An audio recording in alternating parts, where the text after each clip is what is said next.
ସାଧାରଣ ନିର୍ବାଚନ 2024 ପରିପ୍ରେକ୍ଷୀରେ ରବିବାର ସନ୍ଧ୍ୟାରେ ବାଲିଆପାଳ ବ୍ଲକ ଘଣ୍ଟୁଆ ପଞ୍ଚାୟତର ବଡ଼କସିଦାଠାରେ ବିଜେଡି କାର୍ଯ୍ୟାଳୟ ଉଦ୍ଘାଟିତ ହୋଇଯାଇଛି।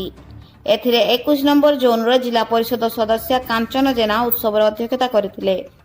ପୂର୍ବତନ ସାଂସଦ ଇଞ୍ଜିନିୟର ରବୀନ୍ଦ୍ର କୁମାର ଜେନା ମୁଖ୍ୟ ଅତିଥି ଭାବେ ଯୋଗଦେଇ କାର୍ଯ୍ୟାଳୟକୁ ଉଦ୍ଘାଟନ କରିବା ସହିତ ମୁଁ ସବୁ ସମୟରେ ଆପଣମାନଙ୍କ ସହ ଥିଲି, ଆଗକୁ ମଧ୍ୟ ରହିବି। ଦୁଇଥର ଶଙ୍ଖଚିହ୍ନରେ ମୋହରମାରୀ ବିଧାୟିକା ପ୍ରାର୍ଥିନୀ ସୁବାସିନୀ ଜେନା ଏବଂ ସାଂସଦ ପ୍ରାର୍ଥିନୀ ଲେଖାଶ୍ରୀ ସାମନ୍ତସିଂହାରଙ୍କୁ ଜିତାଇବା ପାଇଁ ସ୍ଥାନୀୟ ଲୋକମାନଙ୍କୁ ନିବେଦନ କରିଛନ୍ତି। ଏହି କାର୍ଯ୍ୟକ୍ରମରେ ଗଙ୍ଗାଧର ରଣା, ସୁନୀଲ ଜେନା, ଗଜେନ୍ଦ୍ର ନାୟକ, ବିଜୟ ରଣା, ସରୋଜ ଜେନା, ମହେଶ୍ୱର ରଣା, ବାବୁଧର ଗିରି, ଅଜୟ ଦଳାଇତ, ସୁଦର୍ଶନ ଅଣ୍ଡିଆ ପ୍ରମୁଖ ବହୁ ବିଜେଡି କର୍ମୀ ଉପସ୍ଥିତ ଥିଲେ।